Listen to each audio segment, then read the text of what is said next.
Divaldo Pereira Franco, na 11ª Conferência Estadual Espírita, com o tema Vida, Desafios e Soluções. Senhores, queridas irmãs, queridos irmãos espíritas, nossos votos cordiais de muita paz. Os estudiosos da vida asseveram que a vida teve origem na Terra a partir do período pré-cambriano. Mais tarde, no período cambriano, a vida apresentou-se exuberante, com uma fauna bastante complexa. Lamentavelmente, não ficaram vestígios fósseis daqueles primeiros espécimes do período pré-cambriano.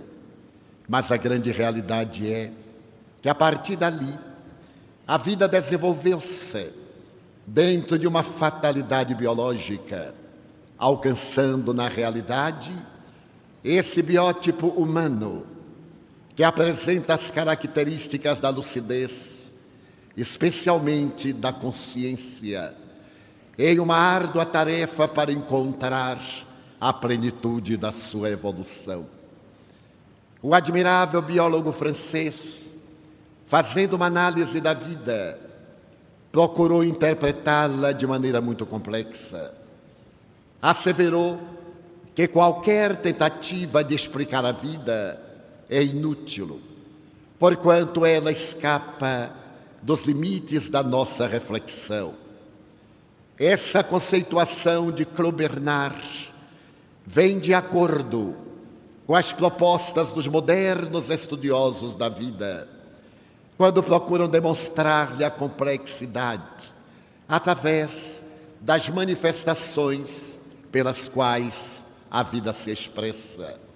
Não seria a vida um ser milagroso, entre aspas, que consegue arrancar da intimidade do subsolo, através da raiz das plantas, a água que transforma em madeira, o humus que transforma em perfume e em fruto saboroso? Não será ela um químico excepcional que logra este fenômeno através de um automatismo que não podemos entender? Ademais, se examinarmos todas as folhas que existem na Terra, assevera o diretor do Museu de História Natural de Nova York, Cressy Morrison, verificaremos que a vida é tão extraordinária que jamais se repete, porquanto, segundo ele, não existem duas folhas absolutamente iguais. Se perguntarmos a um biólogo o que é a vida, ele nos falará desse vitalismo. Mas se perguntarmos a um discípulo de Santo Agostinho, ele irá coroar esse vitalismo ancestral com a presença da entelequia. Se avançarmos na direção de um artista e interrogarmos o que é a vida, ele nos apresentará um painel de beleza, de acordo com a expressão de arte a que se dedica. No entanto, a vida é a mais bela manifestação do pensamento divino, particularmente a vida que se faz coroar pela inteligência, pela razão, pelo discernimento, sob o controle da consciência, onde está sediada a lei de Deus. Se mergulharmos na análise da vida humana, poderemos observar que ela é feita de desafios, porque o próprio ato biológico para viver caracteriza-se pelas várias nuances do seu próprio desenvolvimento, pelas mudanças que se operam automaticamente nesse cosmo, que é o organismo humano, autossuficiente, nesse arquipélago notável de veias, de artérias e de vasos, que mede aproximadamente entre 150 mil e 190 mil quilômetros de extensão. Olhando este notável organismo, que é autorreparador, constatamos que uma picada de alfinete é capaz de destruir milhares de capilares, mas automaticamente novos capilares vêm preencher o vazio deixado por aqueles destruídos. Um pequeno corte produz a hemorragia, e como é um aparelho autorreparador, de imediato a corrente sanguínea produz a admirável fibrina, encarregada de formar um coágulo tampão para impedir que a vida se adquire através da hemorragia incessante. Exceção feita aos hemofílicos, que necessitam de socorro especial. Mas essa mesma vida expressa-se na câmara cerebral através de 100 bilhões de neurônios, que produzem aproximadamente moléculas de 65 neuropeptídeos, para permitir ao indivíduo humano a faculdade de pensar, de movimentar-se, de sorrir, de anelar, de guardar a perspectiva do amor, de sonhar, também de deixar-se devorar pela cólera ou pelo ódio, realizando miasmas de autodestruição. A vida é um milagre grandioso que somente a inteligência divina poderia elaborar, com toda a riqueza de detalhes que lentamente vamos descobrindo. Durante a década do cérebro, 1990-2000, os neurocientistas constataram que este milagre, que é o corpo expressando a vida humana, deve ser dirigido por algo de natureza transcendente, que não se encontra enjaulado na organização cerebral. Mas diante das pessoas jubilosas, idealistas, que cultivam alegria, lograram detectar que este fenômeno admirável está profundamente vinculado a uma substância que se encarrega de proporcionar-lhe a alegria de viver, a dopamina. Mas também o seu equilíbrio de natureza emocional está trabalhado na parte inferior do cérebro posterior, no RAF e no centro ceruleus, que produzem respectivamente a serotonina e a noradrenalina, proporcionando-nos o equilíbrio da alegria e da saúde emocional. A vida, no entanto, que suporta no corpo humano a várias atmosferas, pode muitas vezes ceder lugar à degenerescência dos equipamentos orgânicos de uma maneira quase imperceptível, através de uma picada de alfinete que esteja contaminado. E logo, manifestações viróticas terríveis, bacteriológicas destrutivas, instalam-se e o organismo decompõe-se e a vida transfere-se de vibração, porque não existe morte, não existe aniquilamento. Estamos na vida, seja na indumentária carnal ou fora dela, porque a vida se expressa graças à realidade do ser imortal que somos, o Espírito que a comanda, com as características do amor de Deus, criado simples e ignorante, com uma fatalidade grandiosa que é o seu determinismo de alcançar a perfeição relativa que lhe está destinada. Para que possa esse espírito jornadear na indumentária carnal, ele que tem as características básicas do inefável amor de Deus que o cria, faz-se manifestar por um envoltório quintessenciado, semimaterial, que é o perispírito, modelo encarregado de estabelecer na matéria a programática da sua evolução. Esse modelo organizador biológico, conforme o denominaram os parapsicólogos, é também a sede da consciência profunda, das memórias dos atos, das ações que foram praticadas ao largo das experiências reencarnacionistas, trabalhando em favor das aspirações e das realizações humanas no grande curso do seu processo evolutivo. apresentando este ser na vida, na especificidade trinitária de espírito, perispírito e matéria. É o biótipo que está procurando em Jesus esse modelo e guia da humanidade, a forma segura de avançar sem equívocos, para poder desfrutar da plenitude, denominada com muita sabedoria por Carl Gustavo Jung, o estado luminoso ou estado de individuação. No ano de 1948, na Universidade de Londres, um admirável psicólogo anglo-soviético, Pedro Ouspensky, foi convidado para realizar uma série de conferências a respeito do psicólogo russo Gurdjieff. E naqueles dias memoráveis, esse discípulo de Gurdjieff fez uma análise profunda da criatura humana, baseada na tese da reencarnação. Esse processo de amor que Deus oferece à criatura para poder desenvolver as atitudes que dormem inatas, as aptidões, e ao mesmo tempo favorecer-lhe com o coroamento da paz. E Pedro Ouspensky procurou dividir a sociedade em dois grandes grupos humanos. Aquele grupo denominado de indivíduos fisiológicos, que vivem para as sensações, comer, dormir e gozar.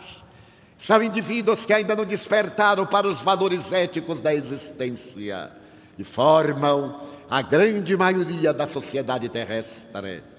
Mas também aqueles outros indivíduos, aos quais denominava como psicológicos, que ademais de comer, dormir, gozar através do sexo, desenvolviam os sentimentos mentais, emocionais, as faculdades pensantes, as aptidões que estavam adormecidas para poder alcançar a consciência cósmica. E esses indivíduos podem encontrar-se caracterizados na denominação de consciências em vários níveis que tipificam a sociedade terrestre. Merece recordar-se que naquele período o admirável psiquiatra e neurologista suíço Jung estava estudando a problemática da consciência humana. No ano de 1950, ao publicar a sua pequena grande obra, Resposta a Jó, ele estabelece que a criatura humana deve desenvolver na Terra uma grande trajetória para encontrar a razão de ser, o significado existencial, o seu objetivo real e lógico, o que somente é possível quando logra o estado de consciência.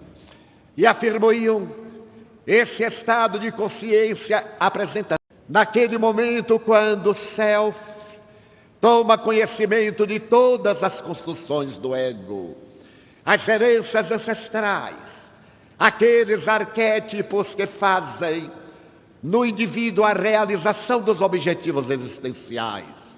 Quando o eixo ego-self consegue estabelecer um estado luminoso, a consciência desabrocha e o ser jornadeia na Terra em totalidade de plenitude. Ouspensky, pouco antes, apresentava na referida Universidade de Londres que as criaturas humanas transitamos em 4 níveis de consciência. Por essa razão, embora todos sejamos portadores da mesma, há uma diferença muito grande de comportamento, de compreensão dos objetivos da vida e de conduta em cada um de nós. Isto porque a consciência apresenta-se no seu primeiro nível em um estado de sono profundo, em que o ego tem a primazia. A criatura está totalmente dominada pelo egotismo. E em face disso, a sua existência está caracterizada pelo comer, pelo dormir, pelo fazer sexo, e talvez sob a inspiração hedonista, o esforço para ter, a fim de poder para gozar. E, naturalmente, na proposta epicurista, descobri também algumas manifestações da beleza que estão sob o comando desse estado egotista. Mas existe na fatalidade biológica e espiritual do ser um determinismo. Esse estado de consciência adormecida lentamente se dilui e o indivíduo passa, naturalmente, noutra existência corporal, ao estado de consciência desperta, em que os valores éticos passam a ter um significado profundo. O egotismo lentamente cede lugar ao egoísmo, e este, a largo período, ao altruísmo. Quando, então, o indivíduo descobre que a sua felicidade não pode ser exclusivamente pessoal. Ninguém pode viver no deserto, em oásis, longe da coletividade, encontrar a plenitude, senão diante de um transtorno psicopatológico muito grave. É necessário, graças ao nosso instinto gregário, a convivência, a comunhão, a luta, esse esforço empreendido para encontrarmos o motivo de viver e também para trabalhar as anfractuosidades do nosso caráter, as heranças primárias que trazemos do instinto, à medida que ele cede lugar para a inteligência, o que mereceu do ínclito codificador do Espiritismo a referência de que muitas vezes o instinto apresenta-se como sendo uma inteligência embrionária, o que não deixa de ser verdade quando ele cede lugar aos valores, às virtudes que tipificam o ser espiritual na sua marcha para o terceiro nível de consciência. Naquele período de consciência desperta, a solidariedade medra, generosa e rica, convidando os indivíduos à contribuição fraternal para descobrir lentamente que toda vez quando doa, possui, e toda vez quando retém, deve, na balança da economia universal. No terceiro nível de consciência, ele percebe que se encontra em uma máquina e que essa máquina tem necessidades que devem ser atendidas, razão porque não tem o direito de relegar-se ao isolamento, nessa atitude egoísta de fugir do mundo para encontrar Deus, que afinal está dentro dele mesmo e expressa-se na solidariedade em relação às demais criaturas. Nesse terceiro nível, o indivíduo descobre que a sua máquina é portadora de função intelectiva.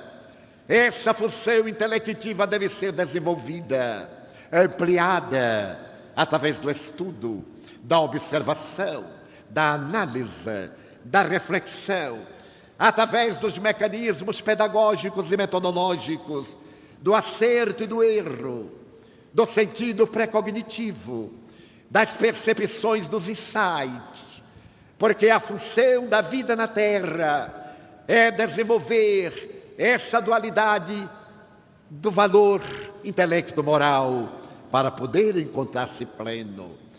Mas a segunda função da máquina é de natureza moral.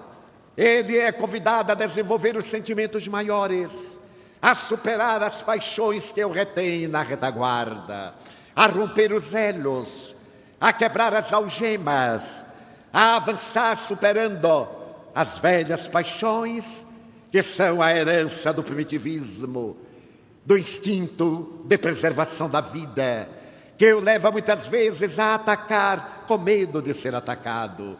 E logo ele passa a ter a percepção da máquina que se movimenta, necessitando de atender a essa terceira função valiosa para preservar a sua vida. O corpo não foi feito para o letargo, para o repouso, senão para a ação. À medida em que ele vai dando atividades aos seus membros variados, músculos, artérias, veias e também ossos, ele mantém-se ágil e preparado para sustentar a argamassa celular, enquanto, à medida em que ele se deixa dominar pela comodidade e pela lassidão, ele perde a elasticidade, degenera e leva o indivíduo muitas vezes a situações lamentáveis. A quarta função da máquina é de natureza sexual, a de natureza reprodutora, na qual o sexo é um departamento da vida para o indivíduo utilizar-se, fazendo que se utilize desse sexo, não somente para a perpetuação da espécie, mas também para a permuta de hormônios, para as expressões mais profundas da afetividade, lentamente transformando e superando, para poder atingir o amor em plenitude, conforme aquele que Jesus nos ofereceu durante o seu périplo terrestre, quando nos convidou à solidariedade fraternal em todos os momentos da nossa vida. A quinta faculdade dessa máquina diz respeito à nossa necessidade de preservar o organismo da agressão dos seres microscópicos, mantendo um equilíbrio na alimentação, na conduta mental, no comportamento, porque nós próprios somos os autores dos nossos destinos. Felicidade e desdita fazem parte do cardápio da nossa evolução, trabalhados pelo nosso comportamento, porque o nosso corpo está preparado para o amor, para os sentimentos elevados, para a comunhão com Deus, através da imaginação ou pela prece, através da meditação profunda ou por meio da reflexão. Quando realizemos esta vinculação com a divindade, recebemos energias que restauram o equilíbrio resultado do desgaste e que nos movimenta sempre para a transformação de todos os gestos grosseiros que se vão modificar em atitudes relevantes e saudáveis. A quinta função da máquina é de natureza altruísta, levando-nos a perceber os nossos compromissos em relação à vida, levando-nos a sair do eu arbitrário e dominador para a contribuição valiosa à comunidade na qual nos encontramos colocados.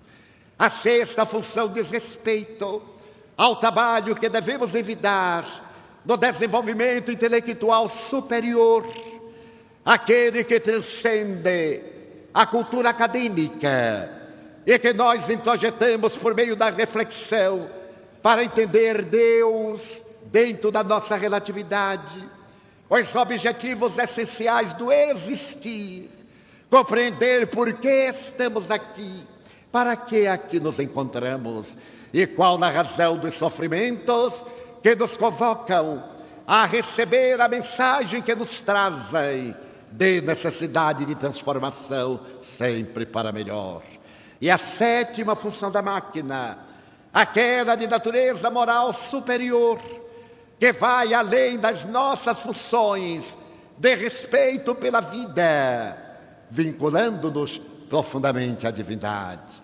Asseverou Auspensky que estemos fadados à união com Deus, porque Deus se encontra íncito em nós. E é natural que façamos esta grande ponte entre o ser propínquo que somos e o Deus longínquo próximo que contemplamos. A admirável conferência pronunciada pelo discípulo de Gurdjieff dizia respeito aos grandes desafios que existem na vida humana, desde aqueles do relacionamento normal, da nossa própria conduta mental, das heranças e atavismos que trazemos de outras vidas, no que o espírito Joana de Ângeles recentemente, fazendo uma análise da psique, deteve-se na observação dessa fissão que ocorreu em determinado momento da evolução antropossócio-psicológica do ser. Essa fissão que elabora o bem e o mal, o anjo e o demônio, convidando-nos ao esforço imenso para fazer a união, novamente, com a diluição do mal e a predominância do bem. Afinal, Filosoficamente, o mal é nada mais do que uma experiência que nos ensina a não mais repetir aquela realização. Porque é através das experiências equivocadas, malas, que alcancemos as experiências nobres e corretas, o bem. Da mesma forma que a sombra é a ausência da luz, o mal é a ausência do bem. Eis porque Allan Kardec estabeleceu que a moral é tudo aquilo de acordo com a lei de Deus. E é dentro desta ética moral que a vida deve enfrentar os imensos desafios que normalmente vão desaguar na família. A família é a célula abençoada, a célula básica abençoada do organismo social, que Deus nos concede para podermos realizar o desenvolvimento dos valores adormecidos, para provocarmos o seu despertar, o que nos faculta a família de que temos necessidade, e não aquela que gostaríamos de possuir.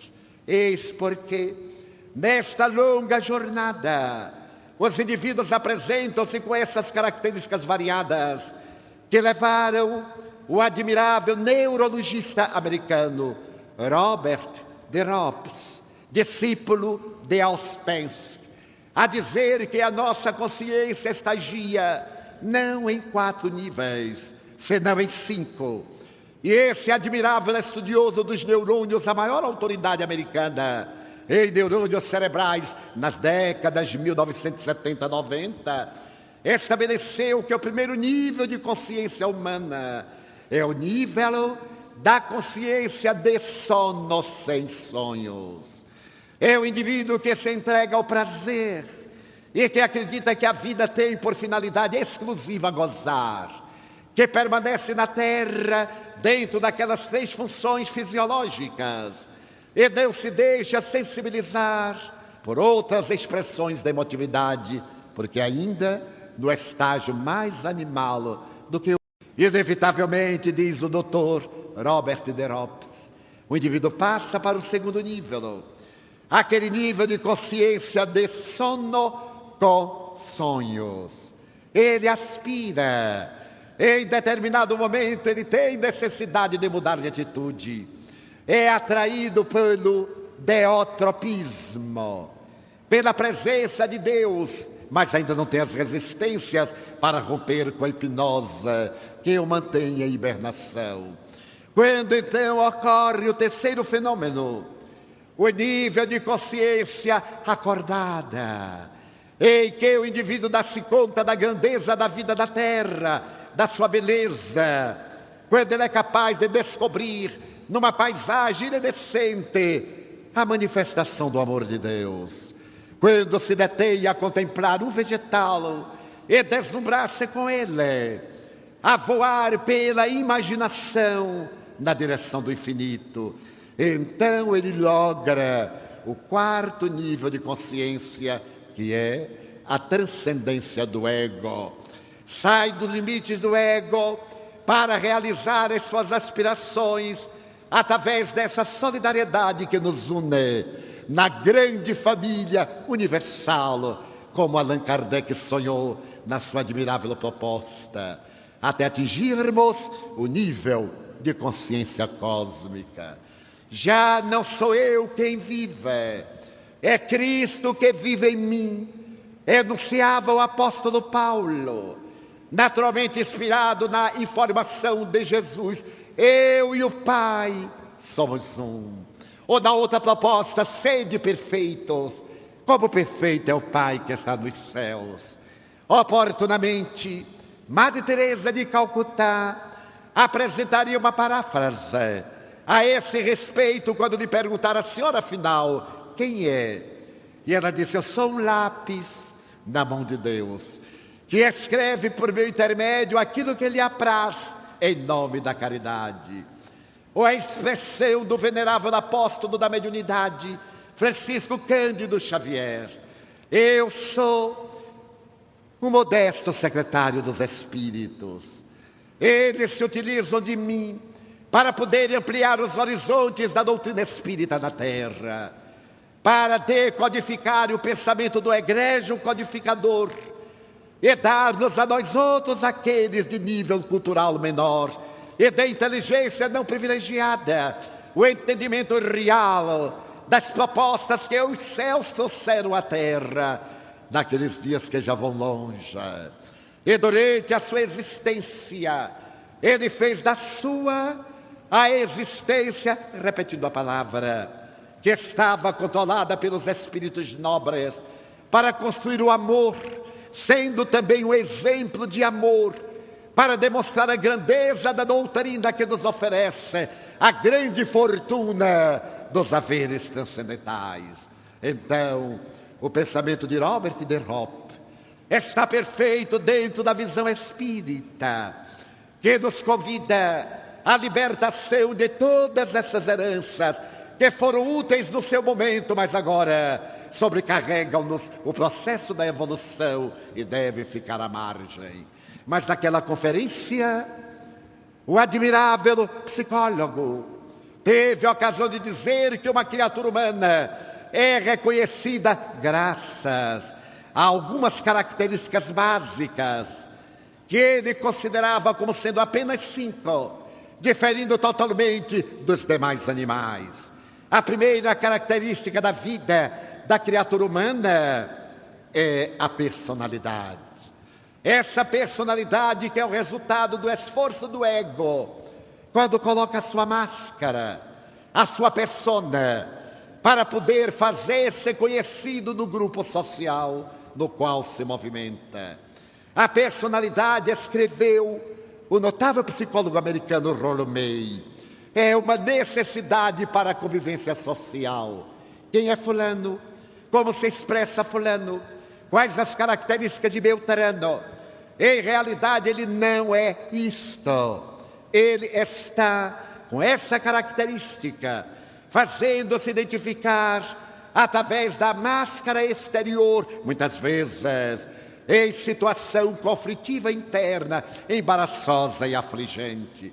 Mas ela é uma necessidade, porque se cada qual despisse-se da máscara que ostenta, os relacionamentos seriam totalmente impossíveis. Graças à educação, graças às exigências sociais, aos hábitos considerados corretos, nós plasmamos uma personalidade que nos vai caracterizar durante a existência. Aliás, pela falta de cuidado nos afetos apressados, indivíduos casam-se com a imagem dos indivíduos e não com a realidade deles.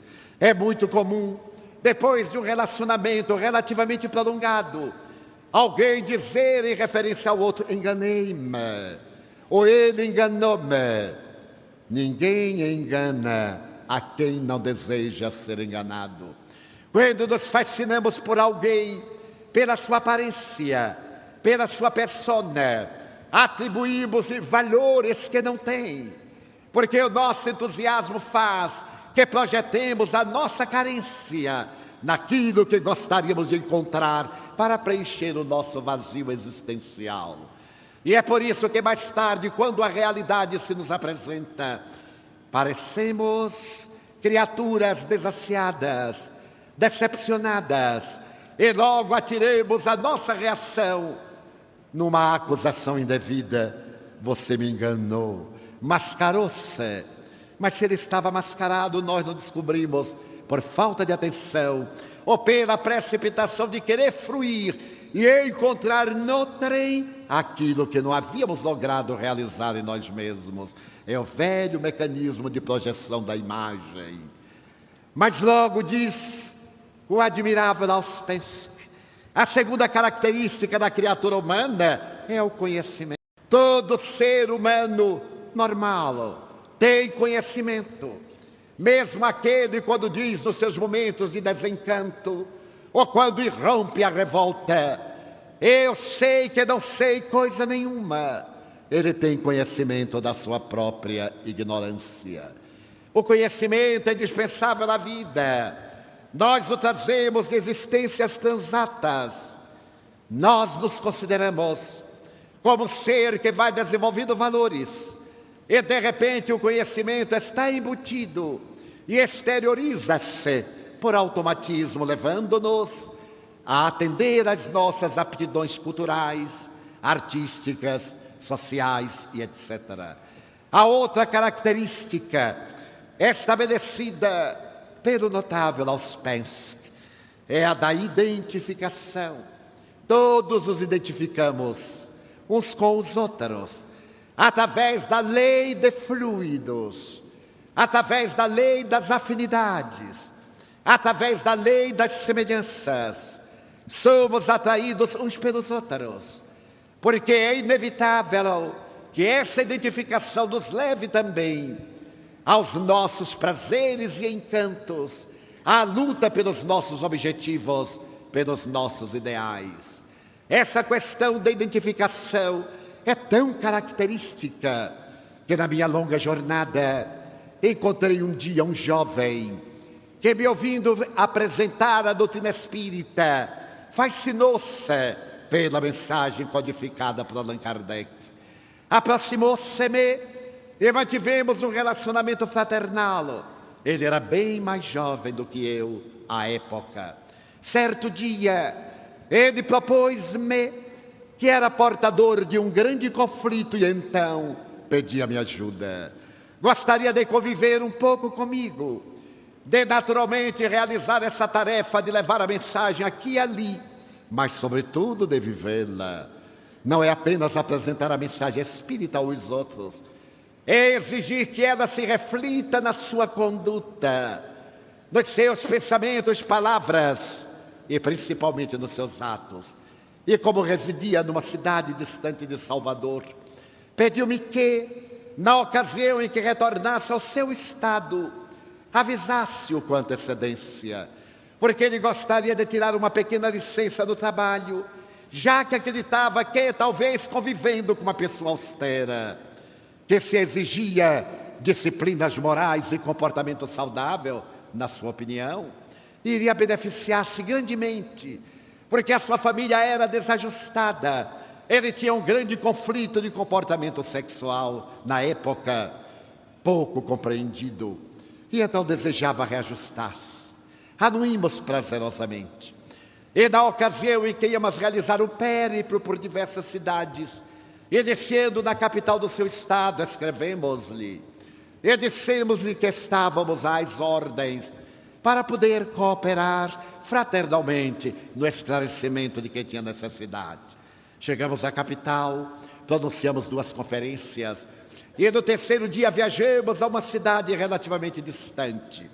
Fizemos a viagem em avião, o antigo avião Douglas, mas antes de viajar, porque ele estivesse muito ansioso, ele disse: meu amigo, eu tenho o dobro da sua idade. E naturalmente não se vive na Terra sem adquirir essa experiência, particularmente pelo dia a dia existencial.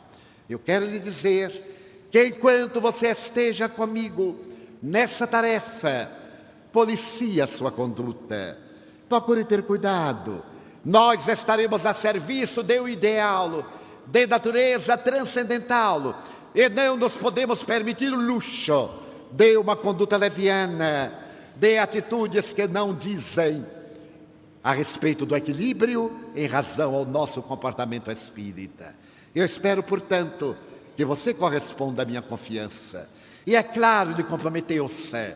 Chegamos à cidade, amigos aguardavam-nos, levaram-nos ao hotel. Os amigos estavam informados da sua presença, reservaram-lhe uma habitação. E no momento quando eu estava preenchendo a ficha do hotel, o jovem acercou-se-me e disse-me: Divaldo, você preenche a minha, por favor? Enquanto aqui ao lado eu tomo um pequeno café. Eu disse: mas com muito prazer. Agora dê-me um documento. Ele deu minha carteira de identidade e saiu. Eu não poderia dizer quantos minutos transcorreram, mas foram poucos. Eu mal começava a preencher a sua ficha, quando ele veio pálido, ocioso, e disse: Divaldo, não vou me hospedar no hotel. Eu disse: mas por que não? Encontrei um amigo, e vou hospedar-me na casa desse amigo. Eu então, tomado de surpresa, perguntei-lhe: mas eu não sabia que você tem um amigo aqui. Você tem um amigo aqui? E ele me disse: bem, não é exatamente um amigo. Eu digo: você tem a obrigação agora de me explicar. Você me pediu permissão para estar ao meu lado. E não pode me deixar como objeto descartável que se atira ao lixo e vai adiante. Você tem um compromisso comigo e eu exijo que você me explique claramente o que acontece. Ele me olhou demoradamente e eu lhe percebi a angústia. Divaldo, eu tenho um radar. Seria a identificação. Fez uma pausa longa e eu mantive-me também silencioso. Para que ele fosse claro, eu necessitava de compreender. Na hora em que eu entrei no café, os meus olhos varrem o ambiente, como se eu tivesse uma câmera de raio-x. E logo encontrei alguém com quem sintonizei de imediato. Você entende, não é? Eu digo: não entendo. Necessito que você me explique. É uma identificação. É difícil de dizer. E eu lhe expliquei que era a lei dos fluidos, a lei da afinidade. Era o nível de consciência. Mas tomado de compaixão, ele disse: não vá, meu filho.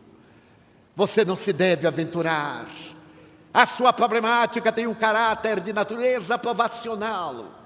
Todos nós estamos assinalados na Terra com as deficiências que necessitamos superar. A função da reencarnação não é ensejar-nos a repetir, é de trabalharmos para a nossa superação. Este é um dos desafios da vida. Nós vamos ficar aqui apenas 2 dias. Transfira esse prazer mórbido que o atormenta para mais tarde. E falei-lhe que os alcoólicos anônimos dispunham de uma metodologia admirável. Eles jamais asseveram que nunca mais irão tomar bebida alcoólica, porque o seu inconsciente reaja. O inconsciente sabe que esse nunca mais é muito improvável. Mas eles se utilizam de um artifício psicológico. Hoje, até o meio-dia, eu não ingerirei bebida alcoólica, porque são poucas horas. Quando chega o meio-dia, na tarde de hoje, eu não tomarei uma substância alcoólica. E logo quando começa a noite, nesta noite, eu não tomarei nenhuma bebida alcoólica. E assim diariamente vai aquele que se candidata à renovação e à reconquista da saúde, trabalhando o inconsciente para desarmá-lo, para desequipar o vício do automatismo. Então, meu filho, diga-se: nestes 2 dias eu vou tomar. Ele disse: Divaldo, eu não posso. Eu senti que uma grande tragédia ia acontecer. Segurei-lhe as 2 mãos que estavam frias, o colapso periférico, a sudorese, levemente trêmulas. Ele disse: não vá, meu filho, volte para casa. Se você acha que as suas resistências morais não puderam suportar o impacto desse encontro, o reencontro para a tragédia, vá para casa. Ele disse: não, Divaldo, eu sou muito cuidadoso. Aqueles indivíduos como eu, que têm esse conflito, somos muito astutos. Eu lembrei-me de um dos mitos históricos mais perturbadores, o mito de Sísifo, o rei mitológico de Corinto, que desejou ludibriar Zeus e que foi penalizado mais tarde, graças ao tempo, a carregar uma rocha, fazendo-a ascender montanha acima para depositá-la no topo. E quando fazia, ela descia. E ele continuava o afã doloroso ao demonstrar cansaço, uma erinha com o bidente furava dos calcanhares para que ele nunca mais se atrevesse a ser astuto, ludibriando Zeus. Contei-lhe o mito de Sísifo, mas percebi também uma coisa curiosa: ele estava fortemente influenciado por uma entidade perversa, vinculada certamente à sua conduta anterior. E como as demais pessoas estavam sem entender o que se passava, eu anuí, sorri e disse: muito bem, nós nos encontraremos noutra oportunidade. No dia seguinte, quando os amigos nos vieram buscar para levar-nos a uma atividade às 10 horas da manhã, Um deles, muito circunspecto, perguntou-me: Divaldo, há quanto tempo você conhecia aquele moço? Eu disse superficialmente: há 1 ano, alguns meses. Você deve saber o que aconteceu com ele, não? Eu digo: não sei, ele foi para a casa de um amigo. Então o confrade tomou do jornal da cidade e mostrou-me. Ele havia sido assassinado. Naquela madrugada, aquele indivíduo explorador havia o seduzido, sim. E como era um indivíduo profundamente perturbado, dominado pelo desafio da inferioridade que não podia vencer, culminou aquele reencontro num desencontro fatal com o homicídio cruel. Então a nossa vida está cheia de desafios e as nossas afinidades perturbadoras devem ser ultrapassadas através do exercício do amor, do esforço moral. Por isso mesmo, a vida nos pede um grande contributo. Contributo esse que é o respeito que ela nos merece. Por essa razão, os espíritas, iluminados pela proposta apresentada pelos guias da humanidade, de que Allan Kardec se fez um missionário ímpar, todos somos favoráveis à vida e contrários a quaisquer atentados que objetivem destruí-la. O aborto, esse aborto hediondo, criminoso, covarde. Ninguém tem o direito de destruir a vida, exceto, como estabeleceu o codificador, quando a vida da parturiente encontra-se em perigo. É lógico que se deve preservar a vida já existente em relação àquela que está em formação.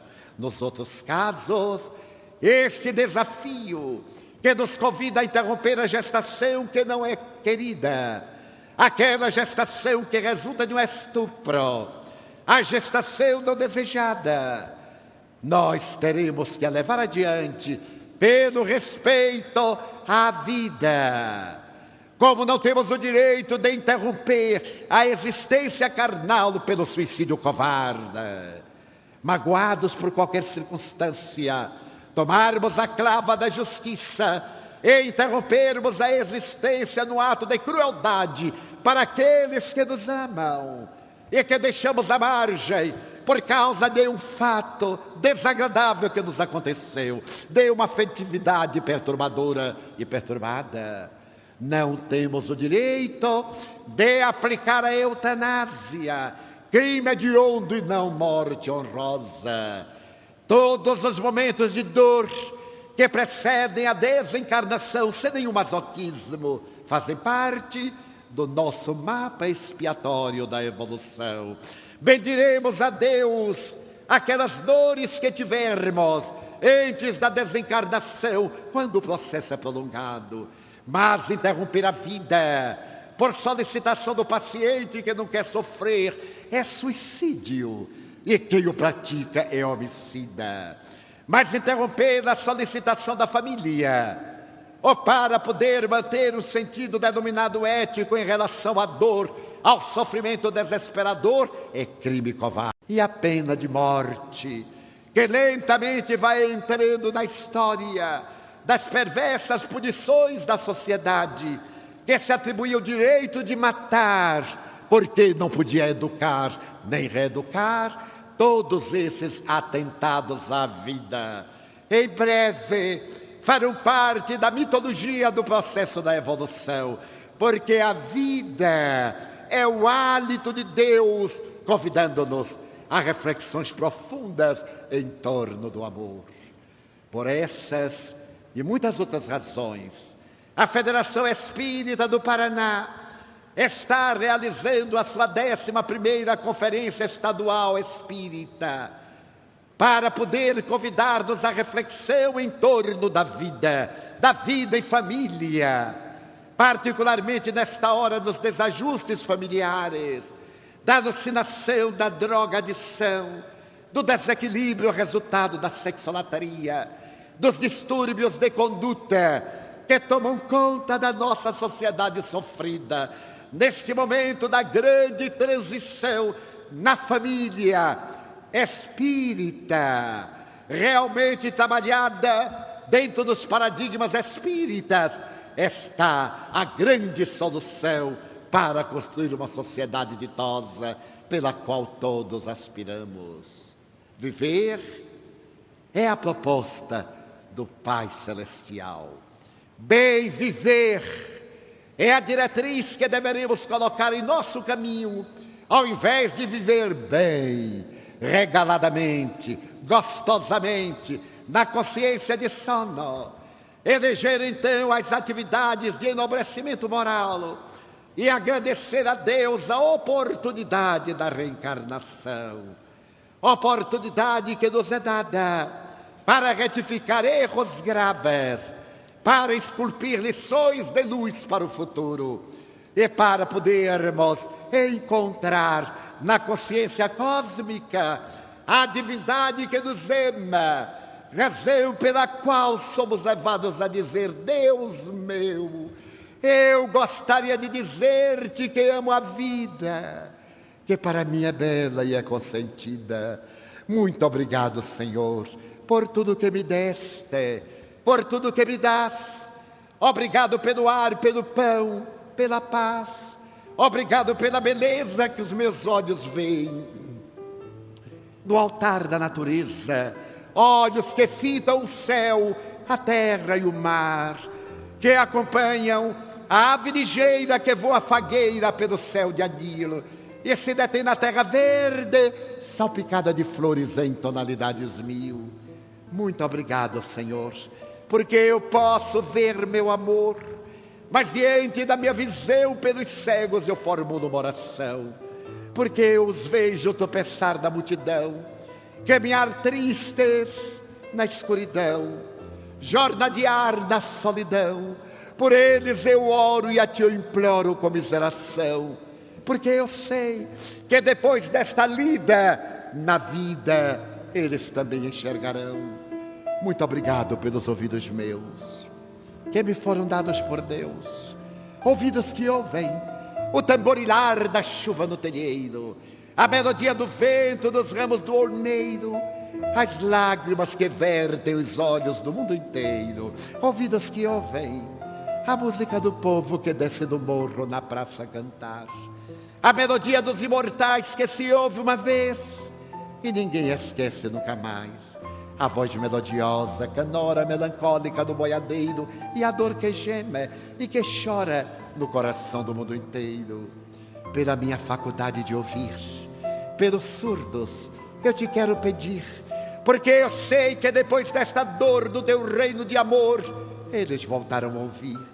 Obrigado, Senhor, pela minha voz, mas também pela sua voz, pela voz que canta, que alfabetiza, que ilumina, que legisla, que trauteia uma canção e o teu nome profere com sentida emoção.